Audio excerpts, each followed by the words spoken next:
Class का purpose भी यही है कि अगर आपकी तैयारी ठीक नहीं चल रही है, आप नहीं पढ़ पा रहे हैं, तो किस तरीके से आपको अपनी पढ़ाई को, अपनी तैयारी को किस दिशा में ले जाने की ज़रूरत है। क्योंकि पैटर्न बदल गया है, बहुत सारी चीज़ें बदल गई हैं, लेकिन हमारे पढ़ाई करने का तरीका, हमारे गणित और इंग्लिश को टाइम देने का तरीका अभी भी वही बना हुआ है। अभी भी हमें लगता है कि शायद गणित से सिलेक्शन हो जाएगा, जबकि ऐसा नहीं है। अभी भी हमें लगता है कि इंग्लिश से सिलेक्शन हो जाएगा, जबकि ऐसा नहीं है। ये जब हम पेपर दे के आएंगे तब हम अलग अलग तरीके के एक्सक्यूज बना रहे होंगे कि इस बार पूरी तैयारी नहीं कर पाया, इसीलिए सिलेक्शन नहीं हुआ। पेपर का पैटर्न बदल गया था, मैं अपने आप को उस चीज में ढाल नहीं पाया। मुझे लगा नहीं था कि प्रीवियस ईयर बिल्कुल भी नहीं आएगा। मैंने तो काफी तैयारी की थी, लेकिन बहुत कंसेप्चुअल सवाल आए। आता मुझे सब कुछ था, बट वक्त कम पड़ गया। जो पढ़ा था मैंने वो बहुत कम आया, और जो मैं नहीं पढ़ के गया था वही सबसे ज्यादा आ गया। जीएस मुश्किल आ गई, मैंने ध्यान नहीं दिया था, मैं बायो छोड़कर चला गया था। कुछ लोग कहेंगे सब कुछ आता था, लेकिन पेपर में पता नहीं अजीब सी घबराहट हो गई, महिलाएं कहेंगी, और मैं इसलिए पेपर पूरा नहीं कर पाई। कुछ लोग कहेंगे पेपर तो बहुत सरल आया था, लेकिन कैलकुलेशन मिस्टेक बहुत हो गई मुझसे। कुछ कहेंगे पेपर जैसे ही खुला मेरा तो दिमाग ब्लैंक हो गया, मेरे को समझ में ही नहीं आया कि करना क्या है। कुछ के अलग बहाने होंगे, कल रात सो नहीं पाया था, ठीक तरीके से नींद नहीं आई, इसीलिए पेपर में दिमाग काम नहीं करा। कुछ कहेंगे कि शुरू में 2-3 सवाल बहुत आसान लग रहे थे देखने में, मैंने उन्हीं को अटेम्प्ट करने में समय खराब कर दिया, बाद में समय मेरे लिए कम पड़ गया और मैं आते हुए सवाल भी नहीं कर पाया। कुछ कहेंगे कि पेपर में ऐसे सवाल आ गए जीएस में, तो नेपाल से पूछ लिया, पाकिस्तान से पूछ लिया, जबकि हमेशा पूछ रहा है, हम तैयारी नहीं करेंगे लेकिन पेपर के बाद ऐसे बहाने देंगे। ऑब्जेक्टिव पेपर है, बहुत सारे लोग तो टिक करने में मिस्टेक कर देंगे, बोलेंगे मैं लाइन से सवाल करते जा रहा था, लास्ट में मैंने देखा कि इंग्लिश में मैंने जितने भी सवाल टिक किए वो टिक हुए ही नहीं, मेरा सिस्टम बहुत स्लो काम कर रहा था। कुछ ये कहेंगे नेगेटिव मार्किंग है, उनको लगता है मैंने वही सवाल किए जो मुझे आते थे और पता चला कि मैं केवल 60 ही सवाल करके आया हूं या 60% सवाल करके आया हूं, ऐसे तो सिलेक्शन नहीं होगा। कुछ कहेंगे स्पीड बहुत कम थी, पूरा पेपर ही नहीं हो पाया। कुछ की रास्ते में बस खराब हो जाएगी, 2 मिनट सेंटर पे लेट पहुंचेंगे, उनको एंट्री नहीं मिलेगी। कुछ को एक दिन पहले बुखार आ जाएगा, सर्दी जुकाम खांसी हो जाएगी, अपना ख्याल नहीं रखेंगे, फिर पेपर में अच्छा परफॉर्म नहीं कर पाएंगे। लेकिन मैं ये बताना चाहता हूँ, ये कहना चाहता हूँ कि nobody is here for your excuses. तुम्हारे बहाने सुनने के लिए यहाँ कोई नहीं बैठा है। ये मैं पहले से इसलिए बता रहा हूँ क्योंकि पेपर के बाद इस तरीके के बहाने बच्चे देते हैं। सब बहानों से ऊपर उठ के तैयारी करें। आज इतने सारे बच्चे एक ही बात पूछते हैं कि जब भी मैं बच्चों के मैसेज देखता हूं तो ज़्यादातर का यही सवाल होता है कि सर इतना सिलेबस कैसे करूं, कुछ समझ नहीं आया। तो मैं उनको कहना चाहूँगा कि या तो हार मान लो भाई, या जीत के लिए दिन रात एक कर दो, क्योंकि तुम्हारी हार का इंतजार करने के लिए तो तुम्हारे रिश्तेदार, तुम्हारे पड़ोसी बैठे ही हैं कि तुम कब हार मानने वाले हो। अगर तुम्हारी जीत का इंतजार किसी को है तो वो तुम्हारे माँ बाप है। माँ हर दिन सुबह जगकर घर का सारा काम कर रही है, तुम्हें टाइम से खाना बना कर दे रही है ताकि तुम पढ़ सको और तुम्हारी जॉब लग सके।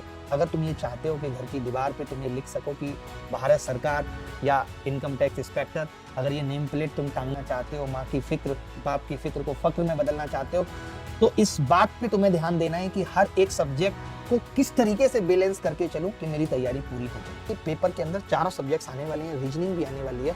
कहीं हम ऐसा तो नहीं कर रहे कि हम गणित पे इतना ज्यादा फोकस कर जा रहे हैं कि हमारे रीजनिंग के भी 30 के 30 सवाल सही हो पाएंगे नहीं, इस बात की गारंटी नहीं। जीएस का इतना लंबा चौड़ा सिलेबस है, अगर आप सारी चीजें अभी भी क्लासेस के भरोसे रह के करते हो तो भी सिलेबस कंप्लीट हो पाना संभव नहीं है। क्योंकि अगर आपको ये प्रूफ करना है कि आपको स्विमिंग आती है तो पूरे हिंद महासागर या प्रशांत महासागर के चक्कर लगाने से ही पता नहीं चलेगा कि आपको स्विमिंग आती है। अगर आपको स्विमिंग के रूल आते हैं तो स्विमिंग पूल में भी तैरकर आप ये गारंटी दे सकते हैं कि आप कहीं भी तैर सकते हैं, क्योंकि आपको स्विमिंग आती है। आप मेरी बात को समझ रहे हैं? तो हमें ट्रायल के तरीके से लेना है, हमें मैथ्स को अब सिर्फ ट्रायल के तरीके से लेना है कि मैंने एलिगेशन पढ़ लिया, मुझे एलिगेशन आता है। अब मुझे ऐसा करने की जरूरत नहीं है कि मैं एलिगेशन में 150 सवाल करूंगा तभी ये वेरीफाई हो पाएगा कि मुझे एलिगेशन आता है। पहले मैं ये समझाना चाहता हूँ कि कंप्यूटर के लिए अगर आप पीडीएफ से, आप किसी किताब से पढ़ सकते हो, रट सकते हो, PYQS निपटा सकते हो, क्योंकि इससे पहले भी चाहे बैंक का एग्जाम रहा हो, चाहे दिल्ली पुलिस, ऐसे कई सारे एग्जाम्स थे जिनमें कंप्यूटर बहुत आता है। इसलिए कहना चाह रहा हूँ, आप सोच रहे होंगे कि ये क्यों कह रहे हैं कि यार मैथ्स 2 ही घंटे पढ़ो, उससे ऊपर मत पढ़ो। उसके पीछे वजह ये है, मैं ये कह रहा हूँ कि प्रैक्टिस पे फोकस करो। आपने सिलेबस कर रखा है, बहुत गहराई में जाने की जरूरत नहीं है। अगर आपके कॉन्सेप्ट क्लियर है, सिर्फ कॉन्सेप्ट क्लियर करने पर ध्यान दो। अगर आपके कॉन्सेप्ट क्लियर है, लेकिन आपको रीजनिंग की तैयारी अच्छी करनी पड़ेगी। कैसे अच्छी करनी पड़ेगी? जितने भी लास्ट 3 साल में, जितने भी लास्ट 3 इयर्स में सेट आए हैं, वो सारे सेट या उनके हार्ड क्वेश्चंस आपको लगाने चाहिए। सबसे ज्यादा ध्यान देना इंग्लिश पे चाहिए हमें। क्यों चाहिए? क्योंकि हम सब मैक्सिमम लोग, इंग्लिश हम सबकी वीक है, हम रूरल एरिया से आते हैं, इंग्लिश में हमें मन भी नहीं करता पढ़ने का। लेकिन कैसे करेगा मन में, ये भी बताता हूँ आपको। मैं एक हिंट देता हूँ। जैसे इंग्लिश पढ़ने का आपका मन नहीं करता तो टारगेट बनाइए कि आज मैं नाउन कंप्लीट करूंगा और जितने भी नाउन के भयंकर कॉन्सेप्ट हैं वो सब खत्म करूंगा। और अगर मैं ये कर पाया तो मैं अपने आप के लिए रिवार्ड दूंगा। आज मैं आइसक्रीम खाऊंगा, या मैं आज कोई कॉमेडी शो देख लूंगा, या आज मैं किसी कॉमेडियन की वीडियो देख लूंगा, आज मैं कुछ भी ऐसा जो मुझे ठीक लगता है मैं कर लूंगा। या जीएस की, कि जीएस सबसे मुश्किल है। सबसे मुश्किल क्यों है? क्योंकि बच्चा पढ़ भी रहा है, उसके बाद भी इतनी क्लासेस करे। आप अगर देखो ठीक तरीके से तो जीएस का सिलेबस 300 घंटे का है। अगर आप अब इस स्थिति में सिर्फ सिलेबस पूरा करने पे फोकस करो तो आप दिन रात एक भी कर दोगे ना। अगर आप सोच रहे हो कि आप क्लास देख के कर लो तो वो संभव नहीं है, आपको बहुत सारी चीजें खुद से करनी पड़ेंगी। मैं तो ये कहूंगा कि क्लास हो गई, उसको 2x की स्पीड पे देख लो। जो प्रैक्टिस सीट दी है, जो पीडीएफ मिलती है आपको, जिस भी कोचिंग पे या जिस भी आप ऐप पे तैयारी कर रहे हैं, कहीं भी आप तैयारी कर रहे हैं, किसी भी ऐप पे आप तैयारी कर रहे हैं, आपने कहीं भी एडमिशन लिया हुआ है, हर जगह टीचर अपनी पीडीएफ देता है, एनोटेशन यानी जो उसने लिखा होता है उस पे। देखिए एक तो ये होता है कि हम जब टीचर बोलता है ना तो उससे याद आसानी से कर पाते हैं, बट चलिए मैं मान लेता हूँ कि आसानी से याद कर पाते हैं और कभी नहीं भूलेंगे एक दो चीजें, लेकिन अगर उसमें मेरा टाइम ही 10x लग रहा है और मैं एक दो चीज उसके बिना भूल भी गया तो मेरा फायदा है, फायदे में रहूंगा मैं। तो मैं ये कहना चाहता हूं कि आप पहले ये देख लो टीचर ने एनोटेशन में क्या पढ़ाया है, आपको ये कंप्लीटली समझ आ रहा है, तब आपको क्लास देखने की भी जरूरत नहीं है क्योंकि वक्त कम है। सारी क्लासेस की बात नहीं कर रहा मैं, मैं ये कह रहा हूं कि अब जैसे एक टॉपिक आ जाता है जी स्टैटिक जीके, कितनी क्लासेस करोगे भाई, कितनी क्लासेस। टीचर तो चाहता है, टीचर तो हर जगह जाएगा, बेचारा यूट्यूब पे पढ़ा रहा है तो उसको भी लगता है कि क्लास में बच्चे होंगे तो अपना एक अलग मजा है। लेकिन अगर आप ये सोच रहे हो कि स्टैटिक जीके भी आप क्लास में पढ़ोगे, 2 घंटे की क्लास में 20 सवाल कर रहे हो, तो बात नहीं बनेगी। वो 20 सवाल आपको 20 मिनट में याद करने पड़ेंगे। 20 मिनट भी मैंने ज्यादा दे दी, 10 मिनट में वो 20 सवाल याद करने पड़ेंगे जो टीचर 2 घंटे की क्लास में आपको पढ़ा। ठीक है, इसके अलावा करंट अफेयर हो गया है। हम बात कर रहे थे कि पीडीएफ से कोशिश करो कि कितना आप पीडीएफ से पढ़ सकते हो, कितने क्लास के एनोटेशन से, उसके बाद ही क्लास देखो। लेकिन अगर इस बार आप ये चाहते हो कि गारंटेड आपका सिलेक्शन हो तो भैया 10 घंटे तैयारी करनी पड़ेगी, 2 घंटे रीजनिंग को भी देने पड़ेंगे। मेन है जीएस, तो जीएस में मैं ये कहूंगा कि नोट्स बताना जरूरी है जीएस में। जैसे आपको लगता है कि कोई क्लासेस जिसकी आपने एनोटेशन फाइल देखी और आपको लगा कि इस पूरी फाइल से ही मैं नोट्स बना सकता हूँ, इस पूरी फाइल से मैं अपने नोट्स बना सकता हूं, या मैं जीएस की क्लास को 2x की स्पीड पे सुन के नोट्स बना सकता हूं। मैंने 2x की स्पीड पे सुनी, क्लास समझ ली, उसके बाद मैंने नोट्स बना दिए 2x की स्पीड पे। तो मैं ये कहूंगा कि अगर मैंने जीएस की क्लास के एनोटेशन और 2x की स्पीड पे नोट्स बना के अपना टाइम बचा लिया तो मैं राजा हूं, मेरा सिलेक्शन होगा, बाकी का नहीं होगा। ये बात समझ लो आप, क्योंकि जो बच्चे अभी भी, अब देखिए जीएस में क्या है, सुबह 2 घंटे की पॉलिटी की क्लास हो गई, उसके बाद शाम को 2 घंटे की साइंस की क्लास हो गई, फिर कोई टीचर आया उसने 1.5 घंटे करंट अफेयर लपेट दिया। हर आदमी अपने अपने सब्जेक्ट की जिम्मेदारी ले रहा है, लेकिन हमें तो कंप्लीट जिम्मेदारी लेनी है, हमें तो सिलेक्शन कराना है ना, और आपको सिलेक्शन लेना है। तो आप 5 घंटे रोज जीएस पढ़ के सिलेक्शन नहीं ले सकते, संभव नहीं है 5 घंटे रोज जीएस पढ़ के कि आपका सिलेक्शन हो जाए, सवाल ही नहीं उठता। तो आपको जीएस में भी 2x की स्पीड पे क्लास देके नोट्स बनाने पड़ेंगे। अब ये नहीं हो सकता कि मैं जीएस तो चलो कम पढ़ रहा हूँ, प्री में तो आती है, लेकिन मेंस में भी खड़ी है वो, बिना उसके सिलेक्शन होगा ही नहीं जीएस के। देखिए कमर मजबूत कर लो, एकदम मजबूत कर लो, क्योंकि शाबाशी और धोखा पीछे से ही मिलेगा, तो उसके लिए कमर मजबूत होनी चाहिए। तो मैं यहाँ पे एक बात प्री में ये कह रहा था, अब इतनी बात आ गई इंग्लिश थोड़ा सा ज्यादा काम की चीज है, इंग्लिश पे थोड़ा ज्यादा फोकस करना है। क्यों? क्योंकि इंग्लिश अभी 135 नंबर के लिए, कई बच्चे क्या है ना इंग्लिश में भी पीएचडी करने चले, उनको इंग्लिश भी अलग लेवल की पढ़नी है। अरे नहीं भाई, नॉर्मल इतनी इंग्लिश पढ़ लो कि इस 135 के 135 में तुम्हारे नंबर आ जाए, ज्यादा फोकस मत करो। हाथ धो के मत पढ़ो किसी चीज के पीछे, जिस चीज के पीछे भी हम हाथ धो के पढ़ते हैं वो चीज हमारी नहीं हो पाती।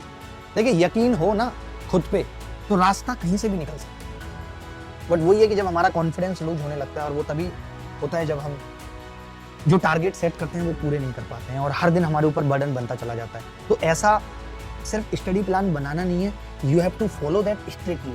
मैं अपने दिमाग को समझाना है कि जो मैंने कल के लिए प्लान सोचा है वो मैं पूरा करूंगा, और अगर आप पूरा करेंगे तो आप खुद देखेंगे आपको कितनी खुशी मिलती है, और जैसे आप खुश होंगे आपका कॉन्फिडेंस बढ़ जाएगा।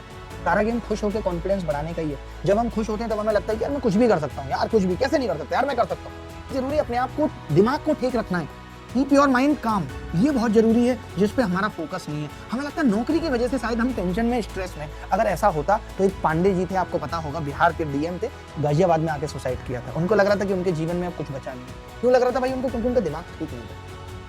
तो मैं यही बताना चाहता हूँ कि अगर आपका दिमाग ठीक नहीं है तो सब बेकार है, चाहे नौकरी लग जाए, चाहे आप जिसको सोचते हो वो आपको मिल जाए, सारा काम दिमाग ठीक होने का है। और अपने दिमाग को शांत रखने का एक ही तरीका है कि इतनी सब भागदौड़ भरी जिंदगी में प्रॉपर सांस लेना। प्रॉपर सांस लेने का मतलब मेडिटेट करना, गहरी गहरी सांसें लेना। देखिए खुद को ऑर्गेनाइज करना।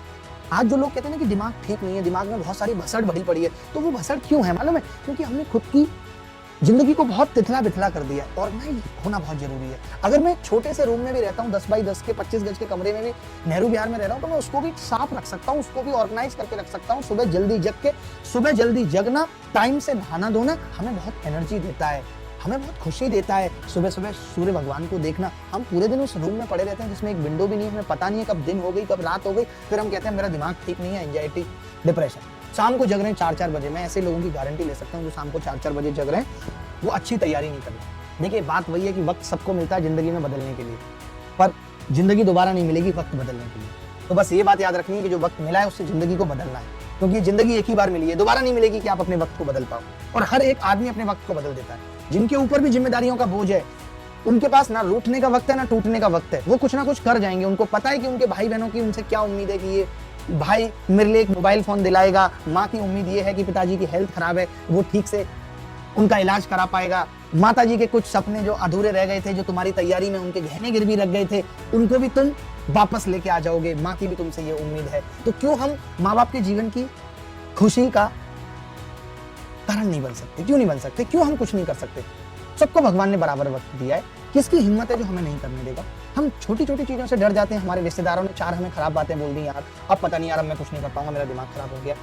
अरे उन लोगों से मतलब क्या है जो हमें मालूम है कि हमारे हैं नहीं, हम उनकी बातों से परेशान हो जाते हैं। बहुत लंबी जिंदगी है, कब तक परेशान होते रहेंगे? इसलिए मैं कहता हूँ कि मतलब कम रखिए, उतने ही मतलब रखिए जितने लोग आपको लगते हैं कि आपके जीवन के लिए जरूरी है, आपको लगते हैं कि इन लोगों से जीवन जुड़ा है। सबसे मतलब मत रखिए। जहाँ आप सबसे मतलब रखने लग जाएंगे तो जिंदगी बिगड़ने लगेगी। बेवजह दिल पे बोझ मत रखिए। जिंदगी एक खूबसूरत जंग है, इसे जारी रखिए। बिना मतलब इसकी उसकी बात है मत समझिए, किसने गलत किया किसने सही किया, क्योंकि जिंदगी में विकल्प बहुत मिलेंगे राह भटकाने के लिए, लेकिन संकल्प एक ही काफी है कि मुझे अपनी मंजिल तक पहुंचना है, कोई नहीं रोक सकता। तो बच्चे ऐसे हैं जिनको नहीं पता, तो प्ले विद एडवांस मैथ्स, एक एडवांस मैथ्स की बहुत अच्छी किताब जिसको मैंने लिखा, उसकी फ्री पीडीएफ हमारी ऐप पे अवेलेबल है। हमारी ऐप पे जनवरी से लेकर के सारे करंट अफेयर अवेलेबल है, बहुत सारा फ्री कंटेंट, प्रैक्टिस शीट, सब कुछ अवेलेबल है। अगर आप पढ़ना चाहते हैं तो आपको किसी किताब को खरीदने की जरूरत नहीं है। क्यों खरीदनी है जब तक अगर आप पीडीएफ से पढ़ सकते हैं? तो ये बड़ी बात है। कुछ लोग पीडीएफ से पढ़ पाते हैं, कुछ लोग पीडीएफ से नहीं पढ़ पाते। फिर मुलाकात होगी, तब तक के लिए बाय बाय, टेक केयर, धन्यवाद, thank you very much, bye, take care, good night, love you all, धन्यवाद।